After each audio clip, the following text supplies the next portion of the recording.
Hear these stories about people, selling out of the back of their car, living in their car, and now they're billionaires. And it's like, for them, that was it about the money or was it the fight? Was it the challenge? And they embrace that stuff. You make a decision. It's a decision. For me, I thought it was about accolades and ownership and money. When I got all them things, it's like, I don't feel any different. I said this would make me happy, Derek, but I don't feel it. Why am I not feeling it? I'd rather be sidelined trying to achieve greatness than watch greatness achieved and it only set on the sideline. Now introducing your host, Jacob Emery. This episode of the Iron and Infrastructure Podcast is brought to you by Unlocking Greatness with Jacob Emery, a coaching community built for those ready to become the strongest version of themselves. Weekly calls, proven playbooks, and a community built to grow. Greatness is not given, it's unlocked. Join us today at jacobemery.com or DM coach at jacobemery44 on all social media platforms. Welcome back to another edition of the Iron Infrastructure Podcast. Today's episode is sponsored by the Ohio Academy of Jiu-Jitsu with the owner himself. Sitting across the table from me, my good friend, my brother, Derek Myers, the owner of Ohio Academy of Jiu-Jitsu. Derek, my dude, I think it's been like a year and a half, 2 years since we sat down last time. At least a year and a half. I mean, where do we start? Let's talk black belt, let's talk academy, let's talk wins, marriage, business. Let's go into the black belt, dude. That's got to be such a special award. Today in society, there is not much that can say, I did this thing for a long time, and it was hard as hell, and I have this thing of proof to show for that I did something very few people do. I can't think of, and especially jiu-jitsu, because it's not just a skill, it's a time commitment that you have to have in the sport.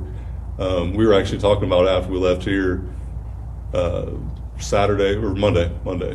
We were talking about getting to a 7th degree, 8th degree, 9th degree, and 10th degree, like red belt, coral belt, and how like you can't even get there really anymore. But the time commitment to get to that phase is incredible. But just to get to a black belt is a feat that, black belt, but not many people understand the amount of time, energy, effort, and dedication you got to have just to scratch the surface on getting there. But getting to that place, man, what does that mean? That's got to be like the student becomes a teacher level of pride to the next degree where you have your name on a wall now. Yeah. It's yours, dude. That's got to be something special. Tell me all about it. Yeah, it's kind of crazy. There's a couple things that come to mind. One of the first things is that, you hear the phrase sometimes, and there's sometimes in life, you come across these things where somebody says, you don't know, I'm going to butcher this, but it's something about you don't know what it is to be rich until you have something you can't buy. Right? Yeah. So, what's rich mean? And I mean, you can get on Amazon and buy a black belt. You can get whatever, and then you can pop into certain schools and certain disciplines and be like, I'm just going to pay my fees, show up. I learn this and this and this, and I get my belt. Jiu-Jitsu is different because it's applicable. It's like, it's time, because time produces skill. And they always you'll hear Jiu-Jitsu guys talk about, it's not who's the best, it's who's left. Mm-hmm. Who quits, who walks off, life happens. Dude, Jiu-Jitsu has taken me through a marriage, a divorce, a kid, my dad, the school, the clinic, uprooting my life. Like, all these things have happened, like crazy life things, but it's the commitment. And it's not that this was more important than those things. It was not more important than a lot of those things, but it was one of those things that kept me going. And so it took me a little longer because I had some breaks in there, but it took me almost 16 years to get that. And 10 years is like the bare minimum time commitment that takes straight through, right? Yeah, if you get a pretty solid, like, genetic foundation. Solid athlete. It's got good neuroplasticity. Mm-hmm. Maybe it was a really good high school or maybe a college level athlete. Right. 3 to 4 times a week for 10 years straight without missing, you're probably at a black belt by then. So that's like a very rare error. Yeah, that was not me. Right. that was not me. Yeah. But like, there are some people there are some freaks that have gotten it, a lot sooner than that. But, those are by far the exception to the rule. You count those on one or two hands. Right. So So you talked about all the other things outside of jiu-jitsu, but then the foundation seems to be, you always came back to this. Yeah. I talked about this right before we started recording, but physical output and then mental output downstream of that. So to develop mental strength, you think about a situation where you're mentally strained and you're going through this marriage, divorce, kid, like all the things you just mentioned. You cannot overthink, or you cannot think your way out of overthinking. Right. If you have a problem in life, it's really hard to sit there and analyze the problem and not be consumed by the thing getting bigger, the problem. So I know for me, if I'm struggling mentally, I have to look at my physical output on a daily basis. Like, what's my training regimen like? Am I eating the way I need to eat? Am I doing the things I need to do to perform first physically? Because my mental cognitive ability is downstream of that physical output every day. I know for me, the best time that I learn is right after I get done working out. I work out, I learn all-time high. You know, cognitive function, the hormones in your body allow yourself to be more creative. There's so many scientific related things that say, work out, learn, work out, learn. Your dopamine's up, you're more alert, more aware.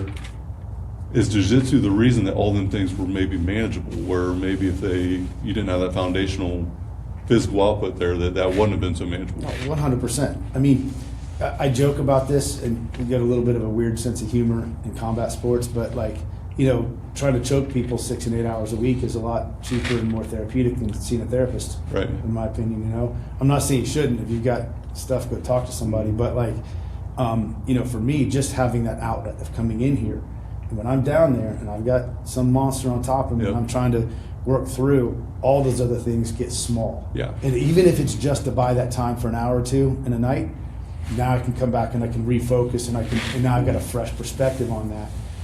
You get bogged down in that, and sometimes you can spiral into that problem, and you need that physical output. You need that endorphin release. You need that to stimulate those neurochemicals to get your body moving. Yeah.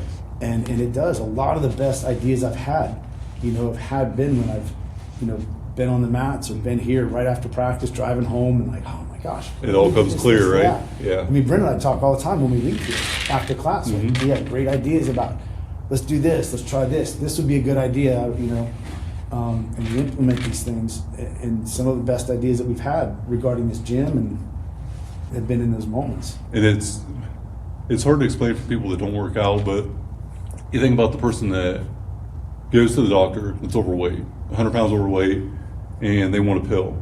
Psychologically, they're thinking that this thing is going to change, and they're not changing the habit, they're not changing who they are as a foundation, right? The foundation habit that you have is the reason that you're 100 pounds overweight. You change that, you start to course correct everything else. But sleeping in, you're a doctor. Sleeping is something you have to live, right?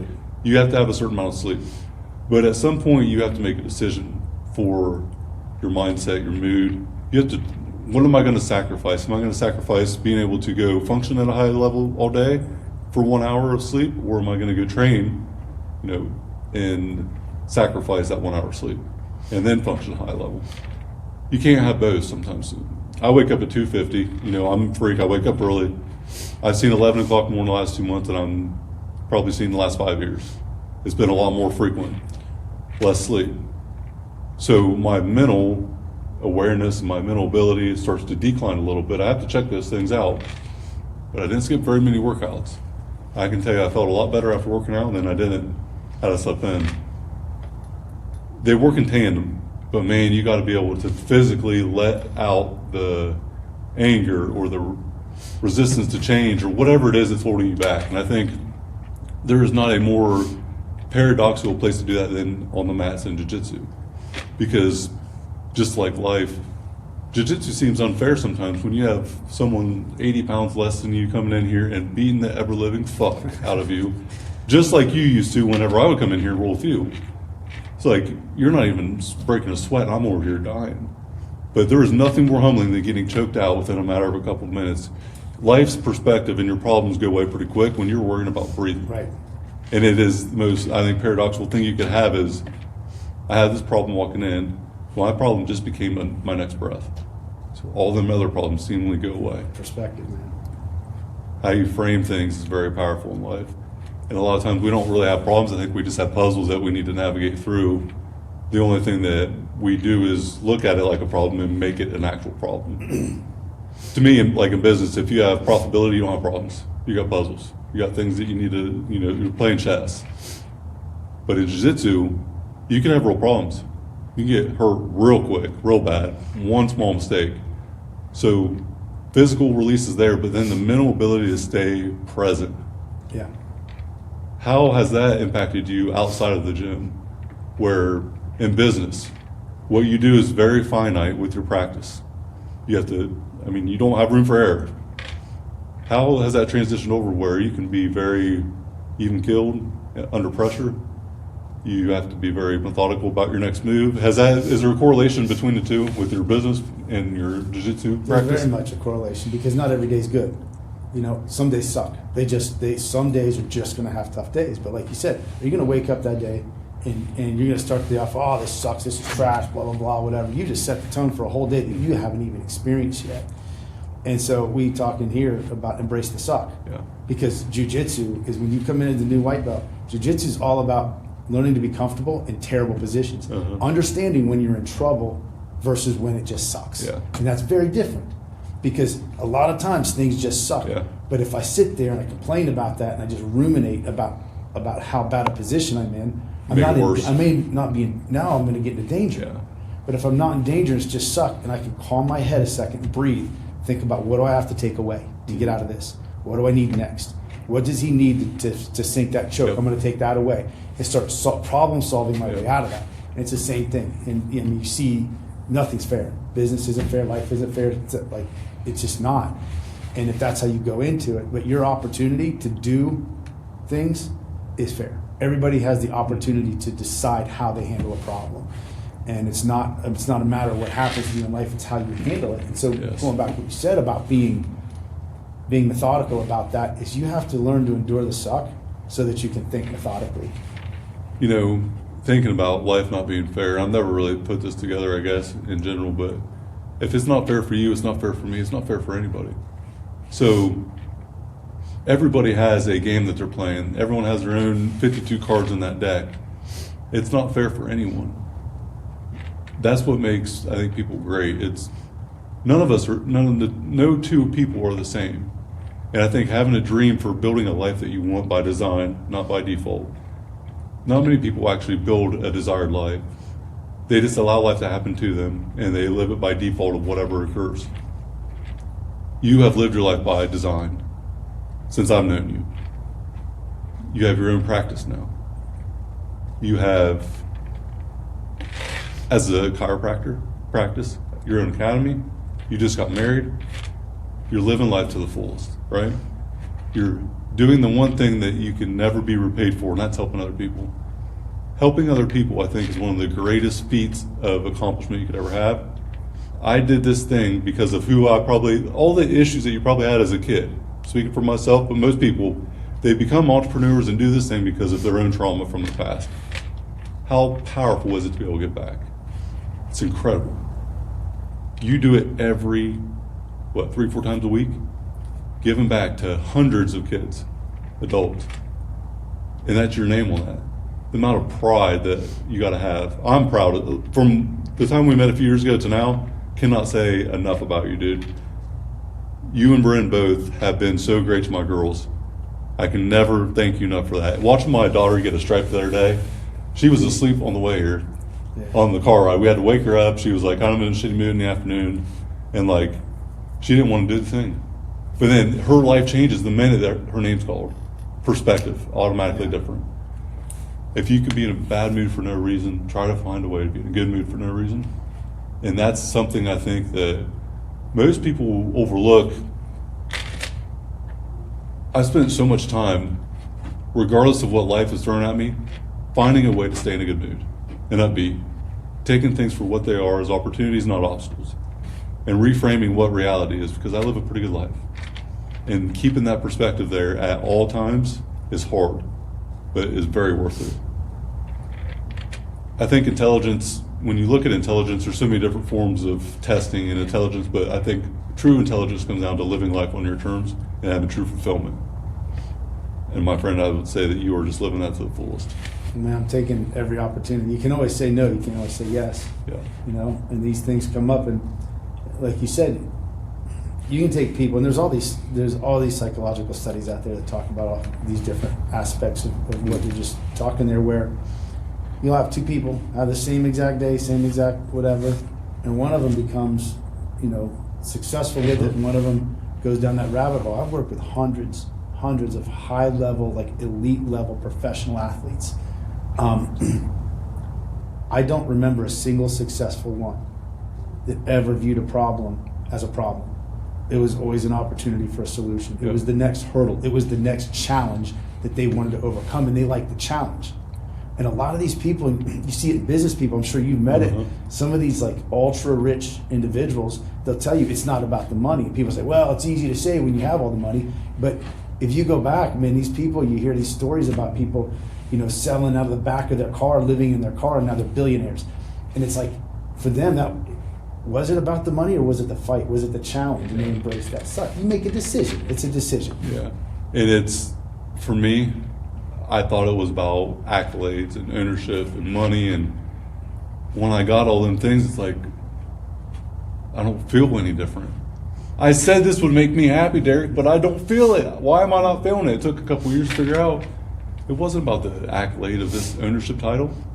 Hell, I have 5 different business interests now, but that doesn't mean shit to me. But the person I am today, because of them accomplishments, I became a person able to do that.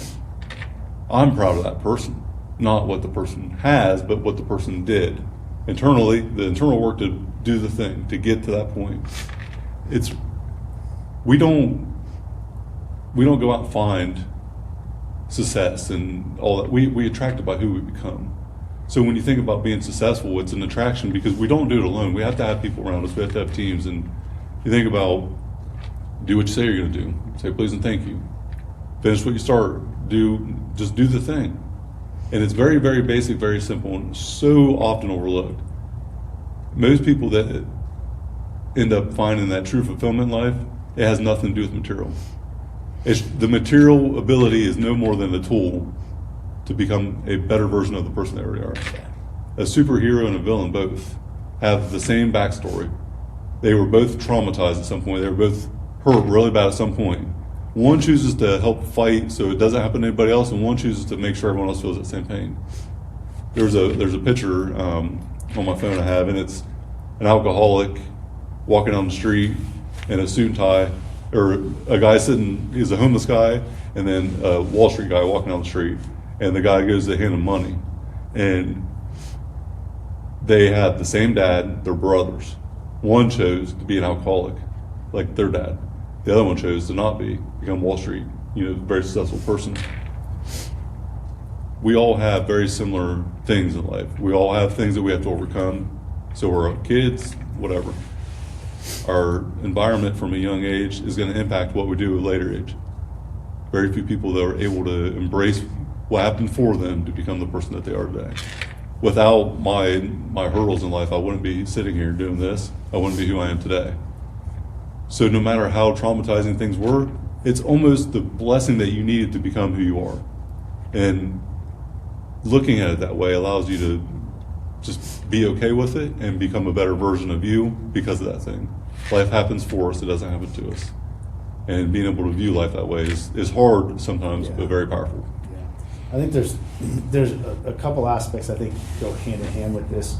Going back to that alcoholic, I spoke with when I was in Nashville, I spoke with a pretty famous athlete who had been an alcoholic and was a recovered alcoholic, and he's doing fantastic, years and years sober, very successful in his post-athletic career. And he said, I didn't used to be an alcoholic. I'm an alcoholic every day. He has to wake up every day and make that decision. And that's the thing, it's not like I'm making a decision to change my life. I'm making a decision to change my life today. And at lunch and at dinner and when I go to bed on time, when I get up and I work and I do and train, you're making those decisions, and that's what makes it work. And then it's like, as you become strong, you'll never know how strong you are until you have to be that. And those strengths and those become gifts. And it leads back to something that I don't even remember where I heard this, but I was listening to something. Anyways, the gentleman said, he said, fruit trees don't eat fruit. It's like, it's not how that works.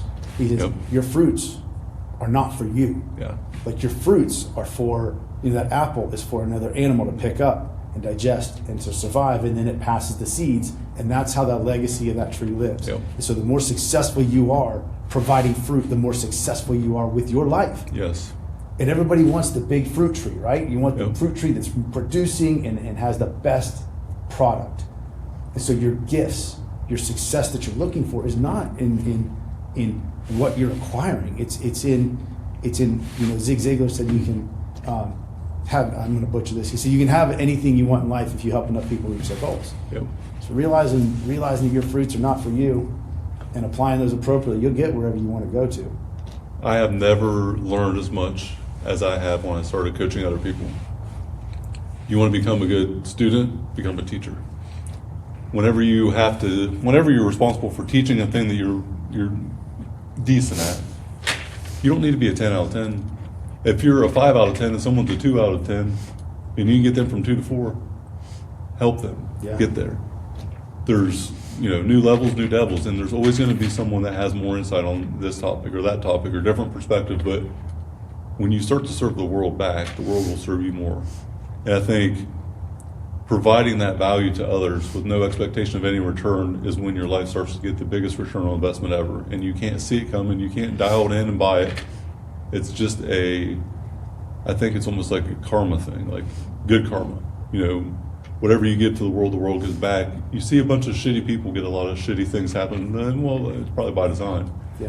Which is how you serve the world, it will serve you back. And I think becoming a teacher, but becoming a teacher doesn't mean you quit being a student. You have to continue to be a student forever. The student never ends, but the teaching can begin, and when it does, that's when you become a better student. It's funny that you say that. When you get a black belt in Jiu-Jitsu, they call you professor.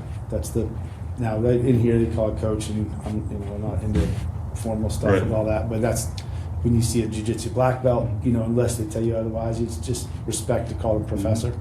But when I got my black belt, it was this kind of sigh of relief, but it had nothing to do with like a destination, like I finally got here.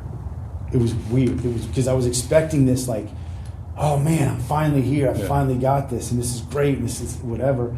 But what it was this instant thing of oh man, I get to start over. I get to learn. The next ledge of that building. It's that like now I don't have climb. anything to prove to anybody. Yeah. I'm not trying to, I don't have that 2 to 3 year window with this belt to climb the ladder, to try to climb the ranks and get the wins and do this. I'm not on. It's like now I can just soak it up, and I feel like I have learned more in this past year, almost year at black belt than I have, in multiple years before, because now I'm focused on teaching. Am I teaching this the right way? Am I teaching this? I don't want some kid to go do something stupid and be like, oh, that's what I taught him. But now, and so now I get to focus on that, and it's really changed perspective. So is it because you're more present? Because you're actually focused on the moment more now? Maybe even unaware of it beforehand, but before you're chasing a thing. Now you don't have the thing, but you accomplished that feat to go to the next thing, but maybe that next thing is that level of presence, that the appreciation for what you have, the gratitude you probably have every minute that you get to spend in your gym, in your academy, as a professor on this place. It's your name on the building, it's your business. One day it will end. And you know that. Everything comes to an end eventually, but until it does, how freaking honorable is that for you to be able to serve back to the people that helped some form or fashion you become that version, the best version of you. And now you get to help them out become the best version of them. And now you're making an impact on a scale that ripple effect becomes generational, because it's parents and students, and kids coming in here both, where from 4 years old, 5 years old, whatever it is, to however old your oldest person is in the training, It might be me. I might be the oldest guy in there. I don't know. Well, but you're having an impact on yourself too. But it's a different impact because it's not about you developing yourself directly. It's indirectly you growing a probably appreciation and a skill set that you didn't have before. Because you're going to get better at the craft by teaching it at this level. Because you have to. That's part of the respect of the sport, right? You have to live up to it, yeah. There's no accidental black belt in jiu-jitsu. No. You don't accidentally have your name up there on this building. No. That's special, and no one can ever take that from you. Good enough is a reality check, Derek. You think about when someone says, oh, is that good enough? Well, what's reality tell you? Are you that person? No one can ever take that accomplishment away from you. It can't be bought, right? What you said earlier. And because of that, it's got to have the ultimate level of presence and gratitude all at the same time, because it can't be shaken, can't be taken. It's undeniable. How do you create and destroy meaning? When you think about that question, or that, as a thought, to create meaning in life or to create this thing in life, how do you create it? But asking that, I would say, why do you think that you have to create it? Or why do you think that work or what you do daily needs to be meaningful? Because when you think about that, are you by default saying that what you do today doesn't have meaning? By saying that I will have meaning at this point, I will be somebody someday. Everybody's someone right now. That's trash. That whole thing, like, I'll be happy when this happens. I'll be happy. Yep. You're putting, you know what it reminds me of? Back in the day when we grew up, we didn't have a lot growing up. So like Christmas gifts and whatnot, and birthday gifts, a lot of times you have to put them on layaway. You're putting your happiness on layaway. When this happens, that's trash, man. Yep. That's a horrible mindset. You Yep. have to be stuck in that mindset, and take it right now. Because every second you have breath on this life, on this earth, you have meaning. You just have to believe it. Everybody is worthy of achieving whatever they want out of life. They just have to believe they can do it.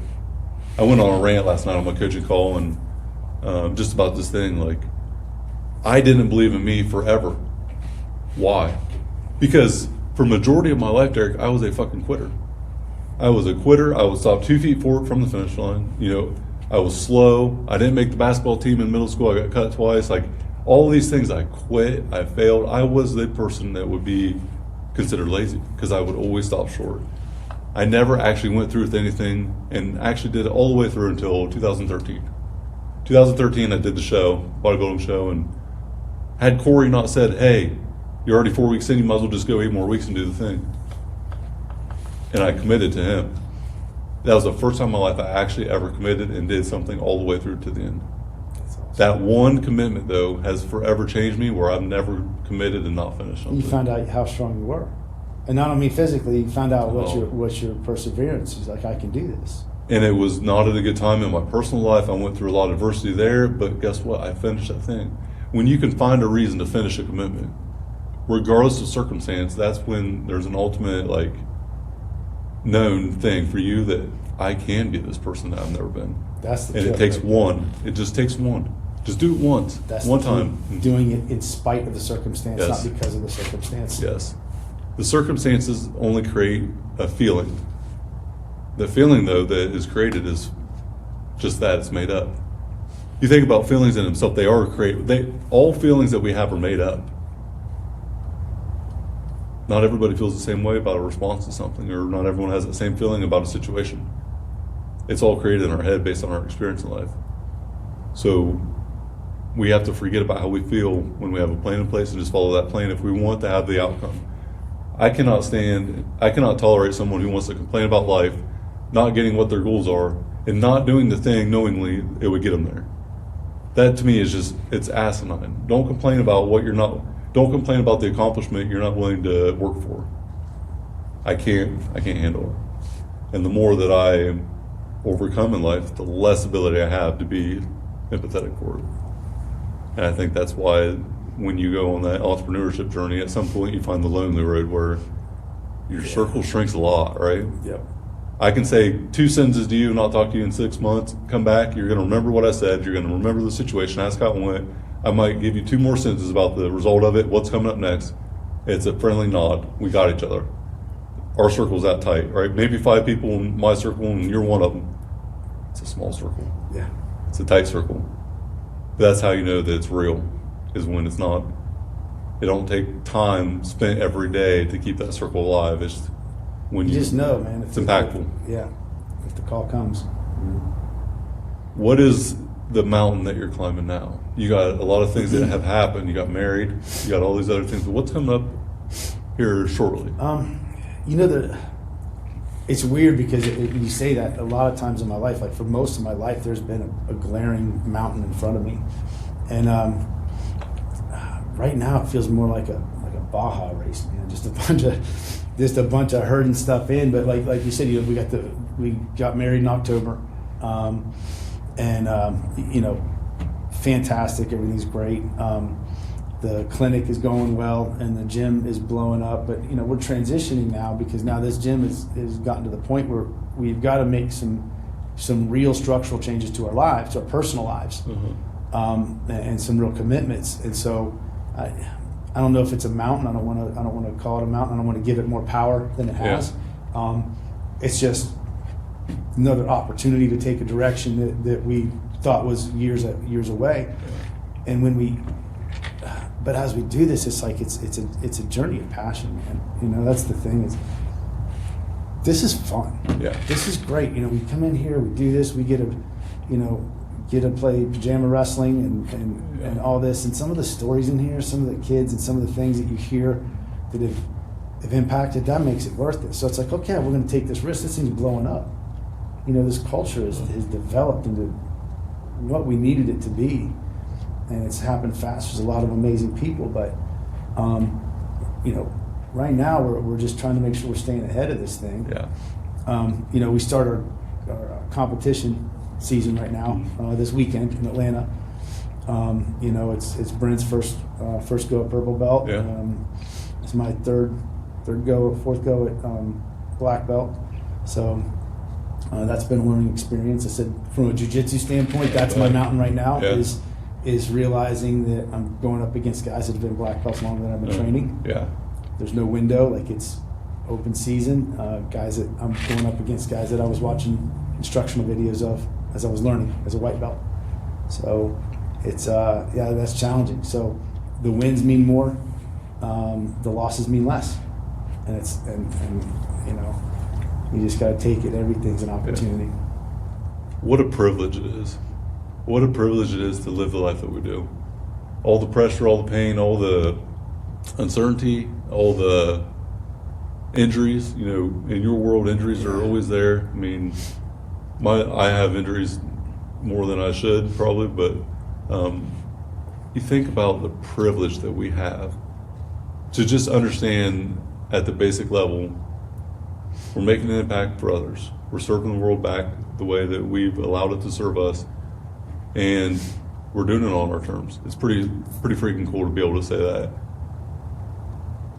What is the correlation between your business and jiu-jitsu as far as continuity goes? We talked about, you just mentioned black belts longer than you've been doing jiu-jitsu at all, right? Or Yeah. You know, continuity. That word. When I say continuity, what's that mean to you? Because jiu-jitsu, I mean, hands down, meaningful there, but 2 words come to mind. Consistency, right? Consistency doesn't mean I'm 3 days every week for blah, blah, blah, or I'm whatever this thing, because this stuff happens.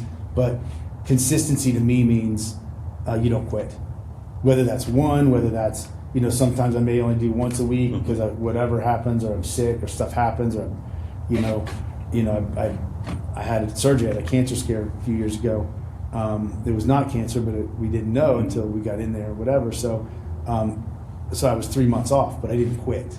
And the other one is gratitude, which is kind of a weird correlation sometimes, but like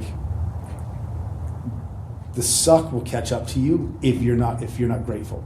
Look, the worse the day, and I'm not saying it's easy, because it's not. It is not easy to be grateful, and you have to struggle sometimes to do it. Yep. But the worse day you're having, the harder you have to work to be grateful, because you have to find the little wins. And some days I tell the kids in here, you know, look, I don't care if you lost every round you were in here, but if you lasted 20 seconds longer with this kid than you did last time, that's a win. If you didn't let them keep you in mount, if you got out of mount, or you swept them and you got back on top, even though you lost. That's a win. You got to look for the little wins, and you got to find reasons to be grateful. You know, and at the clinic, and I help people different than in here. It's physical and all this kind of stuff. In here, what's different is you're watching how this changes. This is so much more impactful. You wake up with a creak in the neck, and I've done some wonderful things in the clinic. There's some really cool stories. But in here, this is life changing. We have people that were suicidal. We have people that were in abusive situations. We have people that are in stories that just would blow your mind and infuriate you, really. Yeah. And to watch that turn around. And so the consistency and the gratitude. You look at a guy like that who was about to off himself, and now he's, now he's helping other people. Yeah. So you see that. That's that when you talk about all this, that consistency and gratitude are the two words that come to mind with that. When I think about continuity, it's long term, but I think sequencing equals success. There is a step by step thing you have to accomplish in life. You don't go from white belt to black belt. Like, you have to go through the ranks. You got to pay your dues. Nothing worthwhile comes easy. And I don't think you're ever going to find someone with great character that had an easy life. The thing about life is it's going to be hard, and just knowing it's going to be hard makes it easier. But thinking it won't be hard is what makes it excruciatingly hard and probably buries a lot of people. But I also think that understanding how precious life is, being present in the moment, being alive in the moment, you have to understand how death is going to happen to you. You have to be aware of it and not hide from anything. What we avoid does control us. So if we are avoiding something, it's going to control us, whether directly or indirectly. It's in our brain. It is something that we don't address. It's going to control our decision making, our thought process, how we operate on a daily basis. So facing the thing, this is really hard. Just say it out loud. This sucks. This is hard. I'm going to go do this anyways. Yeah. Because it's not about how I feel. The longer that you take to overcome something, the bigger it becomes. That mountain becomes a lot bigger when you don't climb it. Yeah. And I think that's where a lot of people find themselves in that rabbit hole. When you take action and quit avoiding that thing, just one step. You mentioned earlier, just that next step as an alcoholic. The next minute, next second, I'm not going to do this thing. Just one more step. I was explaining this to my kid the other day. I was explaining about be the buffalo. Run toward it. That's Like, it. Embrace the suck, shorten the suck, but don't run from it, because it'll be worse after the fact. The only way is through. The only way is through the storm, because the storm comes no matter what. The only thing that prevents the storm from being catastrophic is you getting stronger, because the storm comes. I think we live in a world of unlimited information. And I think we live in a world of limited wisdom. Because I'm someone of personal development for me is like at the all-time high of my hobbies, right? I would call myself a nerd or a geek today. I don't watch TV. I don't watch, Ohio State football's it, and I barely watch it, if I'm being honest. Like, I was a fanatical Ohio State fan, obsessed. Like, every person on the team I knew, I'd watch the games like clockwork. That ended probably 4 or 5 years ago. And I don't watch sports. I don't watch much TV at all. It's funny how much less of that stuff I watch and pay attention to. It's readily available. It always has been. We grew up, you're a little bit older than I am, but same time frame that it came in for me, it was coming in for you, where it was like, we have live TV now. Like, we have availability to go watch them streaming, and it's instant gratification. And I almost feel like some things now we understand differently, and maybe it's because we didn't have the technology and it was coming in as we were growing up. But today, instant gratification is an expectation. Yeah.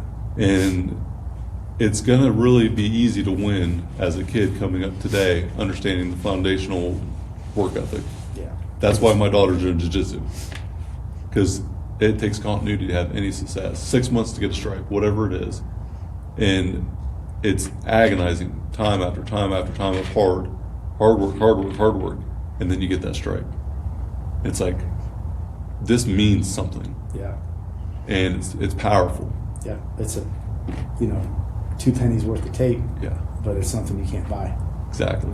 The tape is priceless because it's what happened to get that tape on that belt. It's something that cannot be bought, and it's absolutely priceless. This episode of the Iron and Infrastructure Podcast is brought to you by R&R Pipeline Inc., an infrastructure company. Join our team today at rrpipelineinc.com. Personal development. It means to me building yourself up to become the person that the future you requires. It's just building you. But I've had an interesting shift in perspective on this before, like here recently especially. I didn't need more discovery about what I was facing. I needed discernment about what I already knew. And this is very hard to balance whenever this comes. I would say it comes to everyone at some point. I grew up not caring about information. I didn't study, I didn't practice, I didn't do anything that I had nothing that I was really crazy about dedicating myself to. And then I found my entrepreneurship journey and I went on this route, down this rabbit hole and that rabbit hole. Now I'm like drinking through a fire hose at all times of information. Information overload is probably one of my actual issues. I don't need more information sometimes. I need to just believe what I already know and quit looking for the answers because I end up avoiding the thing I know the answer to by default. It's not like I'm intentionally doing it, but I can only look at so many different angles to know what is already true. And I just have to make a choice. And there's no perfect answer. I think this is another thing too. I think a lot of people like this idea that here's a solution, here's a situation, here's something I've got to deal with. There's going to be one perfect answer that's going to answer all those questions and get me through that. That is a fallacy, man. It's a unicorn. It does not exist. Yeah. There's no perfect answer. So if you want to sit there and paralysis by analysis, you can shoot holes in every idea, every direction, everything. There's loopholes in everything. Yep. But you're going to have to decide because if you don't decide, that's worse.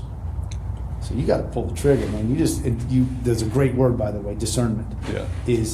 Is you make the best decision you can with the information you have at the time, and then you learn from that. But if you don't decide, you'll never get there. And what happens is by not deciding, we have that cost of inaction, that incompetence tax, because you're delaying the outcome regardless, and the outcome becomes worse, the problem becomes bigger. And what else are you delaying? Opportunity, people in your life, whatever it may be. By not addressing the thing that you know you need to address, you just make the thing bigger and worse until it is addressed. My attorney, Jim Haven, said there's 2 types of suffering, long-term and short-term. Short-term, pull the Band-Aid off. Long-term, it buries you.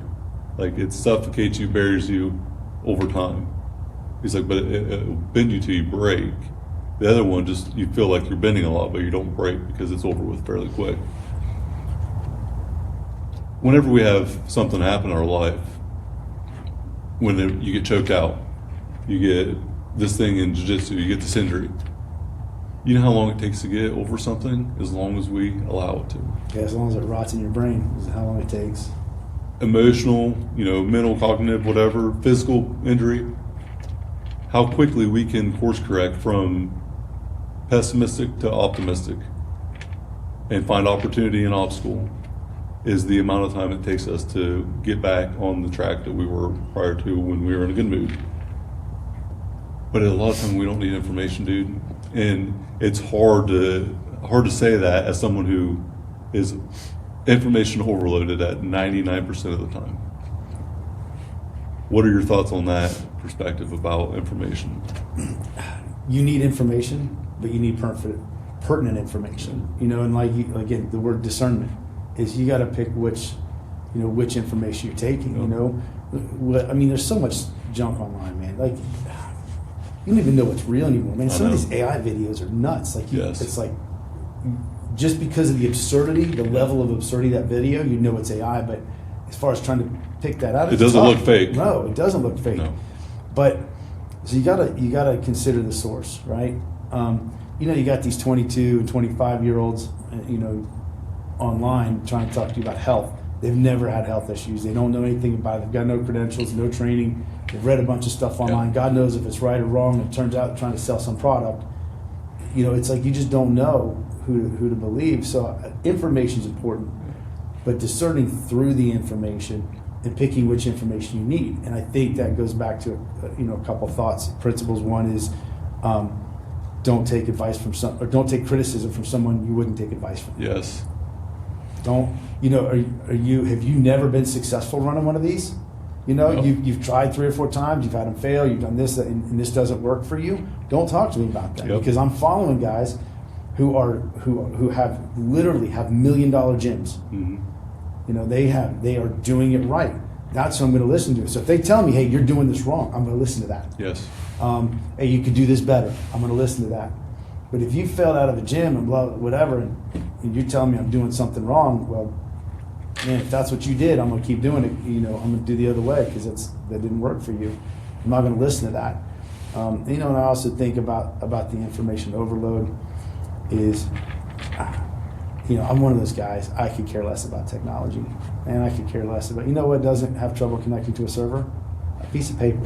Mm-hmm. Like, it feels like it works all the time. It's like stuff going on, the printer's not connected, this, that, whatever. But simplifying the information Yes. is if you don't try to choose. It's funny because jiu-jitsu is so much like life.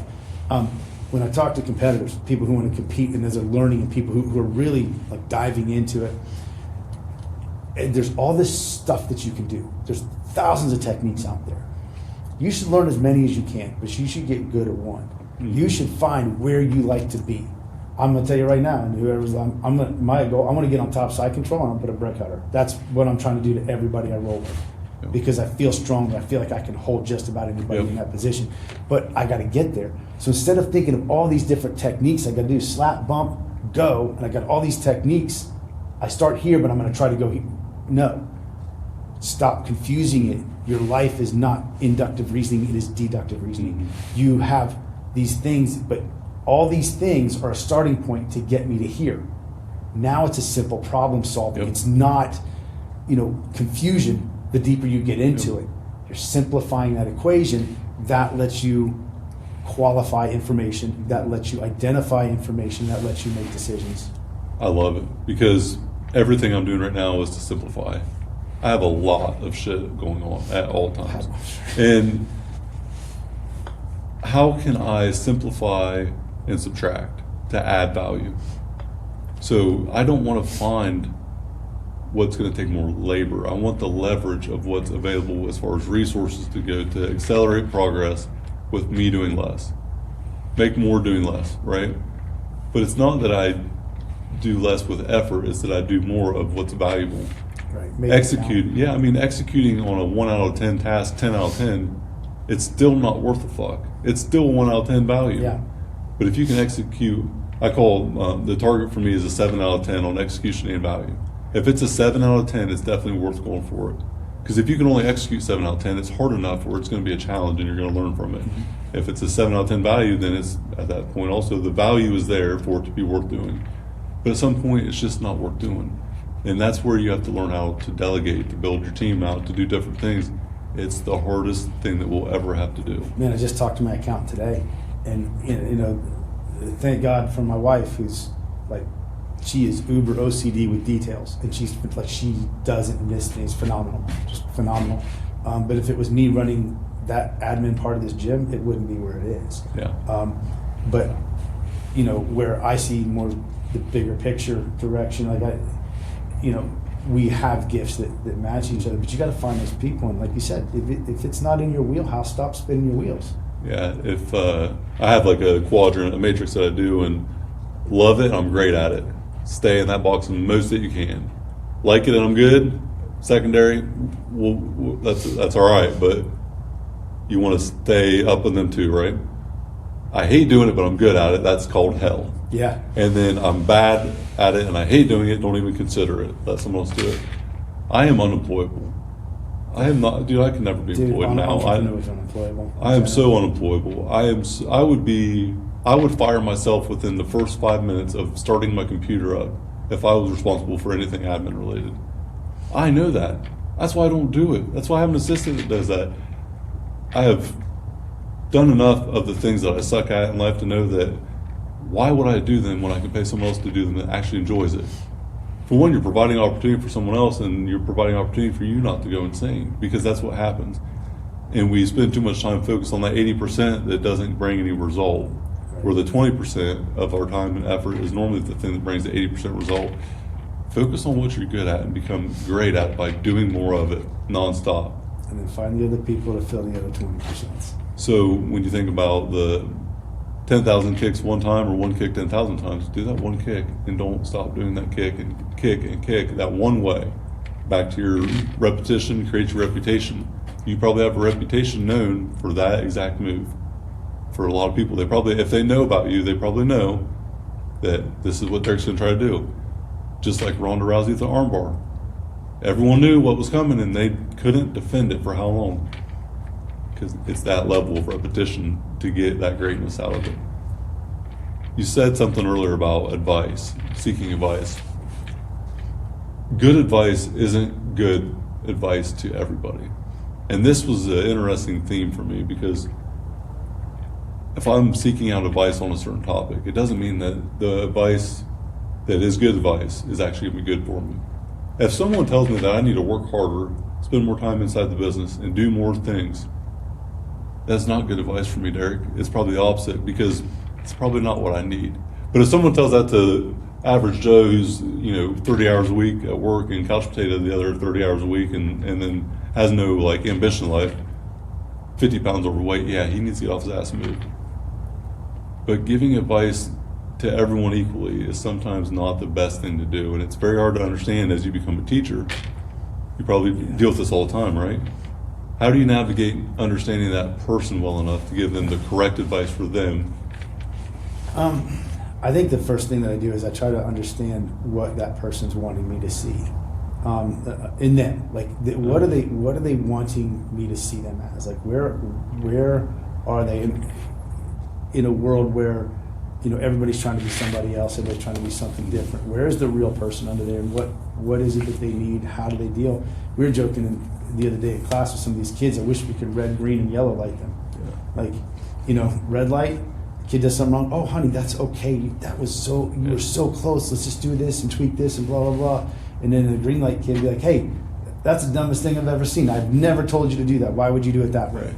And different ways motivate different kids. Mm-hmm. I had a kid at a comp. He had a little meltdown. He's a fantastic little competitor. He had a little meltdown in the middle of the competition. And he went out. He got throttled in like 30 seconds in one match, and he came out. He's over there. He's really tearing up a little bit. He's passionate, good kid. And I went over. I said, "Are you done? Like, are you done? Like, can we get past this? Whatever this little temper tantrum was, can you dial it back in and go out there and compete? Because if not, go ahead and sit."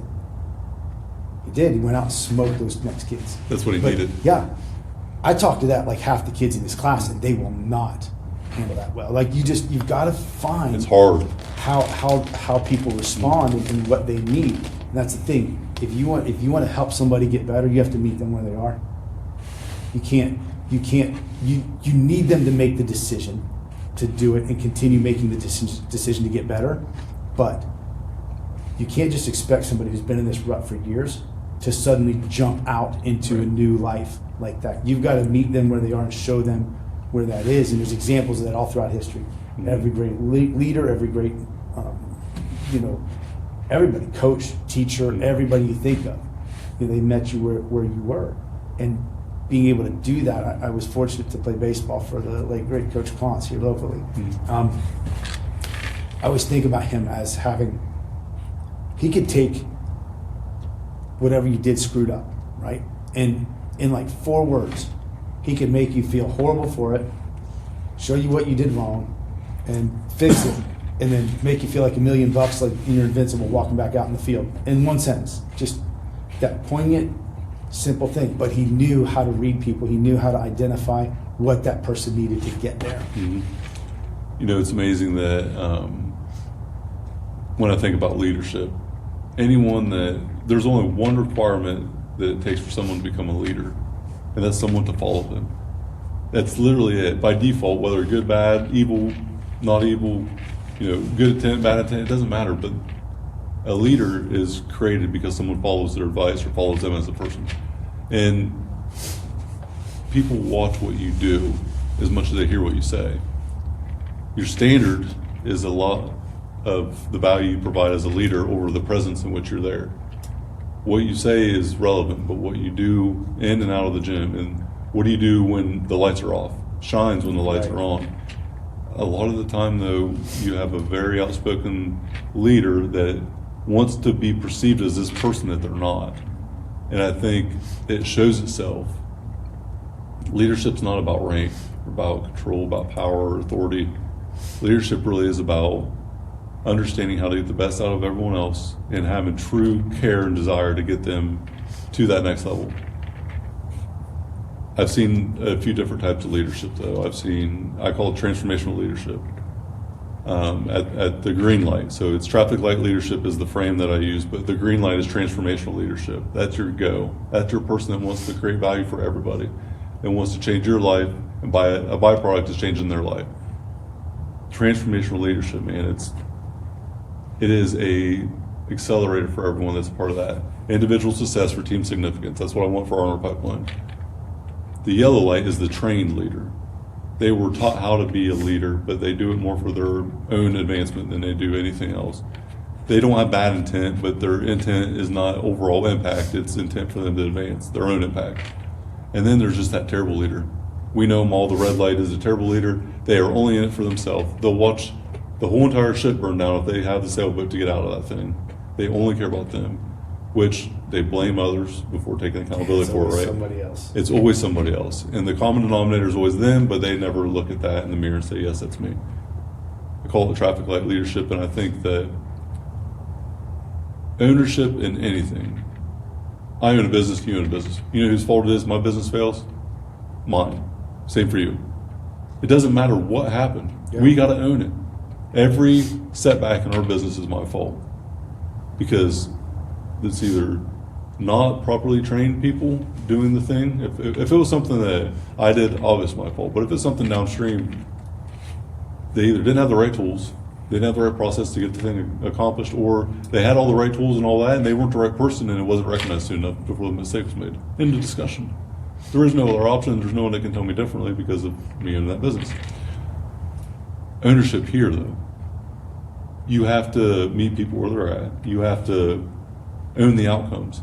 And sometimes they are out of your control, but it's still your fault. Yeah. It's still your problem. You take on a high amount of risk here because you're dealing with people's bodies. Necks twist, arms twist. How do you level set with not overdoing it, not overextending on that arm bar, stopping, making sure they have a forceful extender too far? How hard is that to navigate through the competition, stopping before it becomes catastrophic in some cases? Because you're doing some dangerous shit, right? Yeah, So, I mean, we're learning how to break people. So, Yeah.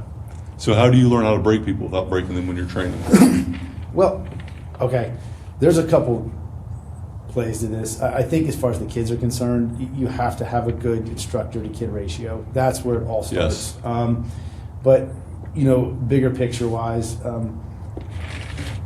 it's what expectations you set out of each position. So let's say we're starting in closed guard and I'm just teaching the basic arm bar from closed guard.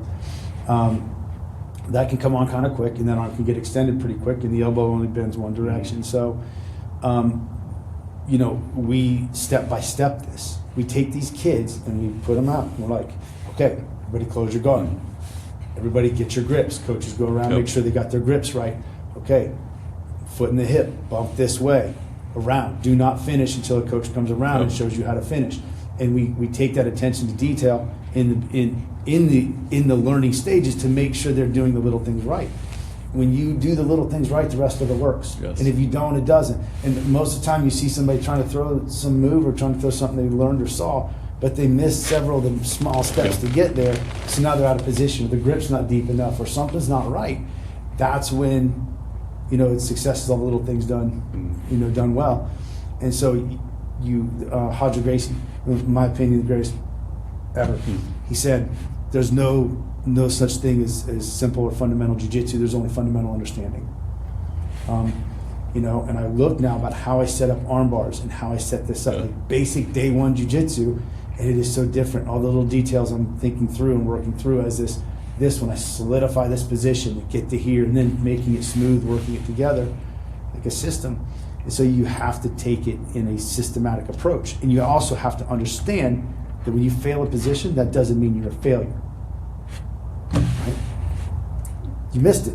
What happened? Yep. Go back and get it again. You might not miss it next time. You might miss it 17,000 times in a row, but each time you're a little closer. So it's having that perspective and mitigating that. And then and I think the other part of that is leading from the front. And we talk about this a lot. I'm 51 years old. I'm still competing in combat sports. You know, people look at, what the hell are you doing? Like, what is wrong with you? I look at other people my age in the clinic and I'm like, how'd you get there, dude? How did you get there, bro? Yeah. Like, How what many bad happened? choices did you make to get to this place? Like, my God. Well, there's answers to get out of that, but my gosh, you know. But I also look at that and I'm like, I don't want these kids to think I'm out there just some coach yelling, you know, 50, 60 pounds overweight, scoffing down cheeseburgers in between matches, yelling at you what to do right. No, I'm out there doing it. Yeah. I'm eating right, I'm training right, and I'm working. To set a standard, you have to live by it. Yeah. You cannot set a standard that's not shown proof that you live by it to get you where you're at. Leading from the front, prime example of that, what you're doing. Sequencing equals success. What's the difference between a warm-up for a white belt and a black belt? There isn't Intent. one. Well, but there really isn't one, right? The exercise itself. Yeah, the movement Now, itself. the importance of that is understood differently, yes. But the movement's the same. Yeah. If you can't have the foundationals done at a high level, then how do you ever become a high level with no foundation? You don't. It's the foundation of life is the same for everyone. We have to have certain things be true in order for us to achieve what we want. And like Jiu-Jitsu, it all starts at the bottom level. And you don't ever stop building that bottom level. You have to continue to strengthen that bottom level to carry the rest of it with you. It's funny, man. There's so much. Jiu-Jitsu is always transforming. It's always evolving. There's always these complicated guards and these different things and whatever. And there's one now called octopus guard, and it's coming on kind of big right now. People are starting to use it a lot, and it can be pretty effective. Day one Jiu-Jitsu, Sean Hammonds was teaching me basic top side control, how to control top side control. You've got to get a good strong cross face and control that chin and control those shoulders, and then you can control the human. Right. That was my first day in Jiu-Jitsu. The other day we're in there training, some dude sat up into octopus guard on me and tried to sweep me over with it. I wasn't really sure what to do with it when that happened, and I was like, oh, that's kind of weird. But all I knew is if I threw that cross face, I'm gonna flatten him back out. So all this stuff, all these new things, all these different positions, all these whatever, I went back to day one and hit that fundamental. And if you go back, just you always hear the we've got a combat veteran, it's a wounded combat veteran trained for this now.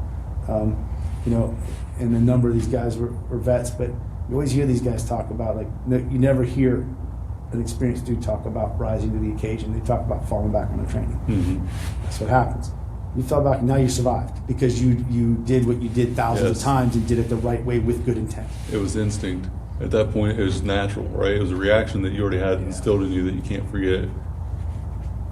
You know, having a system in place for the way that you put out your training, everything you do is systematic in here.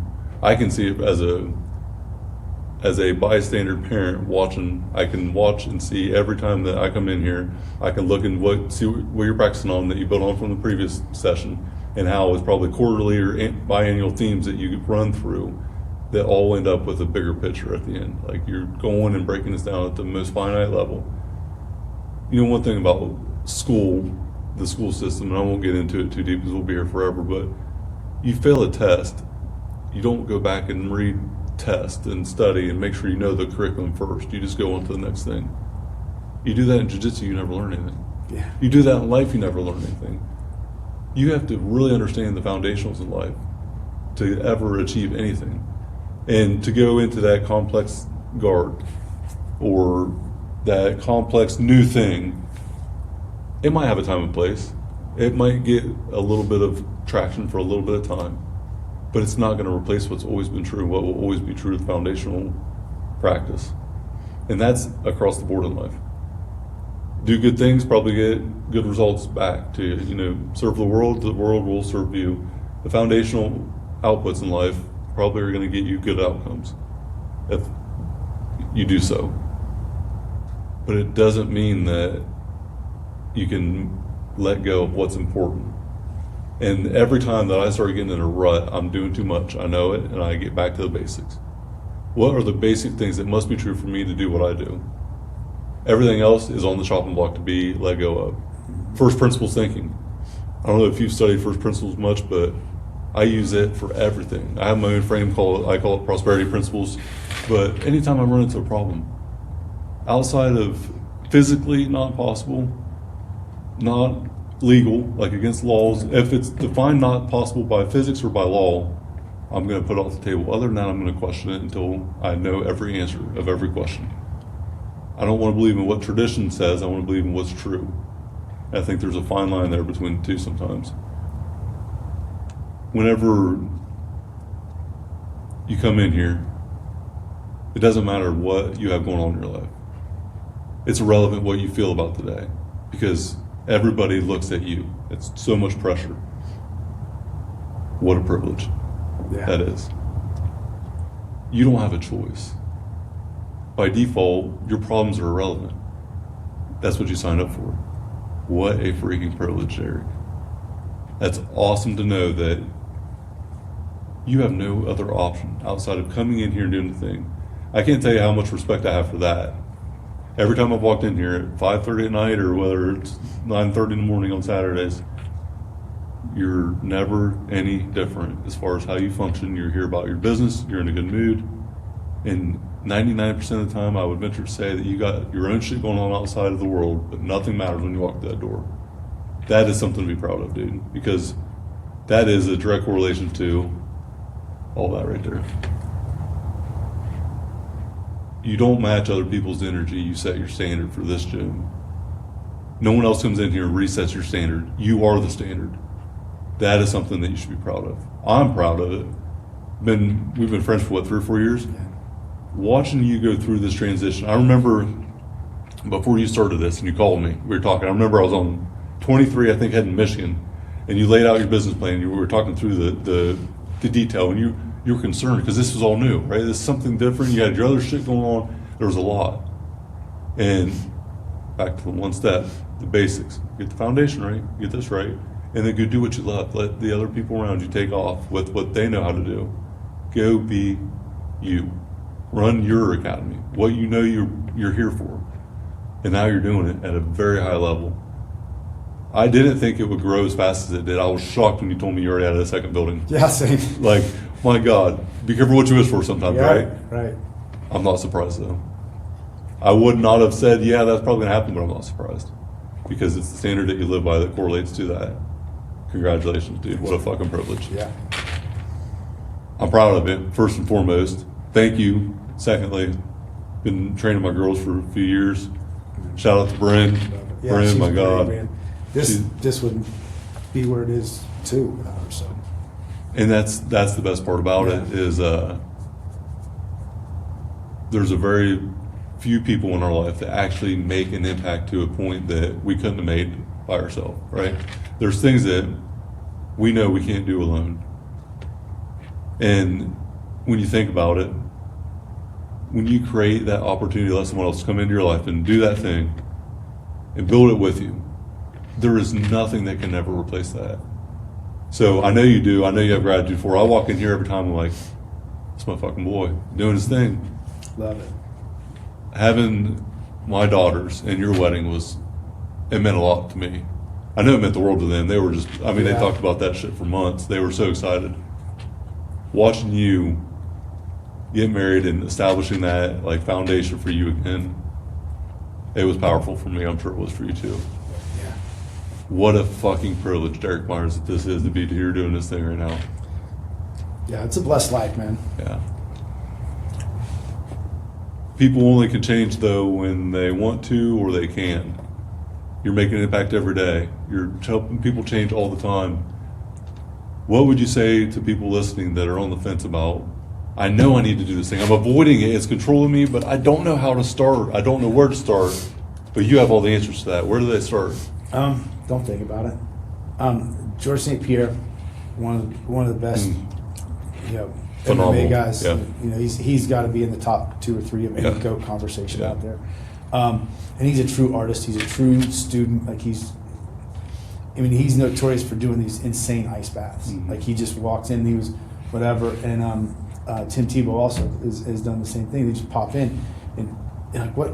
How do you do that? How do you? He's like, I don't think about it. Yeah. Stop thinking. If you think about it, you're not going to do it. You'll think yourself out of it. Like if an opportunity shows up, I'm not saying be an idiot and just blindly run into something, but if you're thinking about reasons that you can't, you're not. If you're thinking about reasons you can't, and that's how you solve problems. You don't solve problems by looking at all the things that won't go right. You look at the problems the things that will. And I don't remember what branch it is. I apologize. I don't know if it's the Blue Angels, but one of the pilot groups for the military, one of the high-level elite pilot groups, they have a thing. I wish I could remember more details. Where at the end of every thing that they do, they have a powwow in the room, and they talk about all the things that went right. You know, Yep. like what went right back in World War II. There was a plane. They had these planes coming back, and there were bullets all up in it. So they kept reinforcing those areas of those planes because the bullet holes, because they needed to secure them. And some guy had the bright idea, like, why are we not looking at the ones that didn't come back? These are the ones that made it back. We should be reinforcing the other areas. Those are the planes that didn't come back.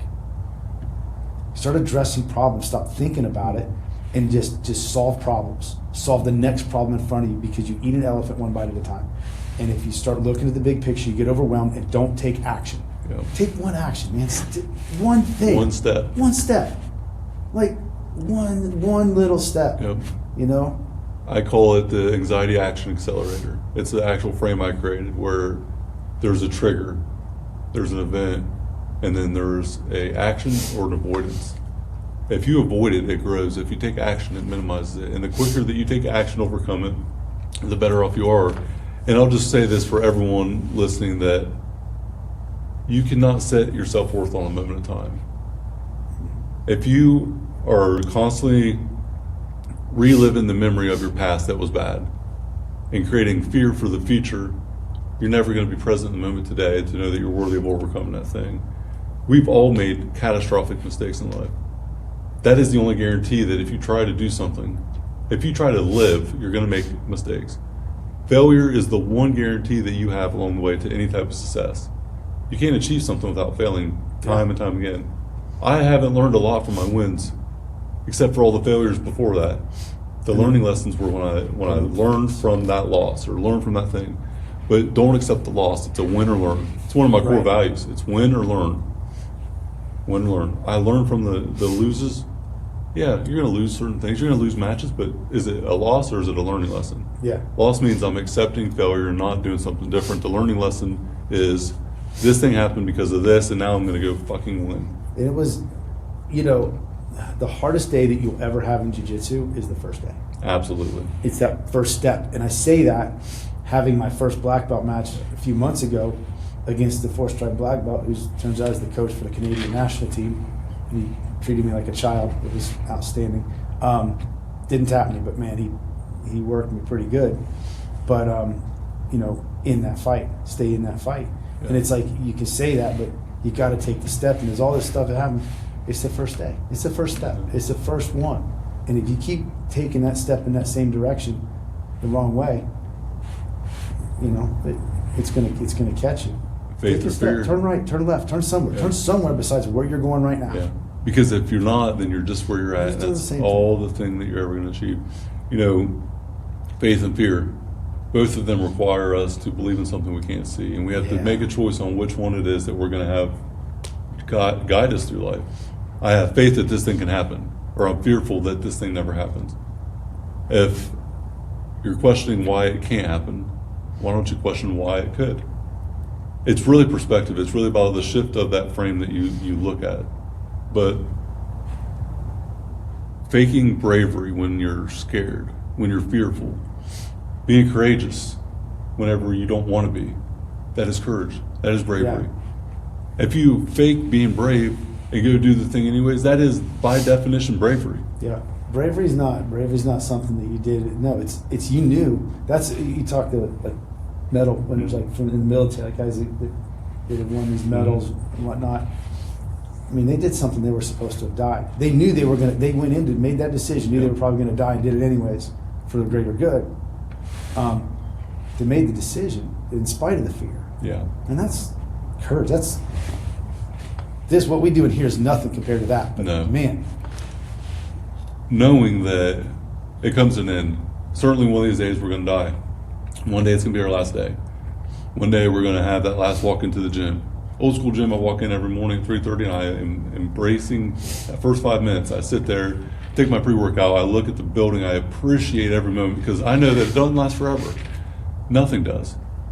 There's a theory, the train station theory, and it's, sometimes you're riding on this train with other people for a long period of time, family members, friends, whatever. Sometimes it's for a very short period of time, but every train that you're on and every person on that train is going to teach you a lesson.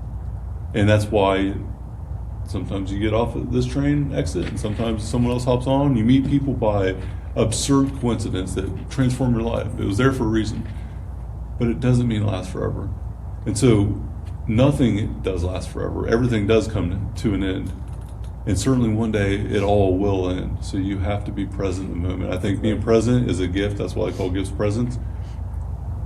You got to understand that it's privilege to do this. It's a privilege to be here. I want to read you something real quick. A master in the art of living draws no sharp distinction between his work and his play, his labor and his leisure, his mind and his body, education and recreation. He hardly knows which is which. He simply pursues his vision of excellence through whatever he is doing, and leaves others to determine whether he is working or playing. To himself, he appears to be doing both. I forget who wrote that quote. It's one that I often reference because I'm working right now. I'm playing right now. No one can tell me I'm doing any different, and I couldn't tell you I'm doing any different. What a fucking privilege, Derek Myers. Dude, proud of you, man. Look at this place. This is awesome. it's pretty cool. Pretty freaking cool. Where can everyone find you? Let's talk about the gym. Let's get to the good stuff, man. Let's talk about what is the Ohio Academy of Jiu-Jitsu? Who's it for? Where do they find you at to get started? OhioAJJ.com.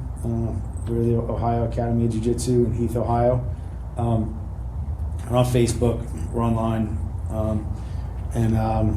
It's pretty easy to find the logo, the name up there, through there. Jiu-Jitsu is for everybody. Not everybody's for Jiu-Jitsu, but Jiu-Jitsu is for everybody. I work with paraplegic, quadriplegics, amputees, 70-year-old dudes, and we got a 2.5-year-old in here. It's anybody and everybody, just somebody who wants to improve the quality of their life. That's really what this is. Whether you compete, whether you just want to learn how to protect yourself in a bad spot, whether you just want to come in here because you're tired of lifting weights or running on treadmills, it doesn't matter. Or you want something that balances the other stuff you're doing. If you're lifting heavy or doing something improves mobility and situational awareness. So, our doors are open. We don't discriminate with anything where you're from. We're worried about where you're going. That's the big thing. The only thing you hear about is walking through that door, getting started, and applying yourself, right? It's just Yeah. effort. It's not all effort. It's not max effort. It's just effort. Just try. Come in, give it a shot. Get a little bit better every time. It's been so awesome for me to be a part of this at a distance, I guess, as a spectator, as a parent. I try not to coach my kids at all. I let you do that because I'm not a coach. I don't want to be a coach when I'm here. I want to just be dad.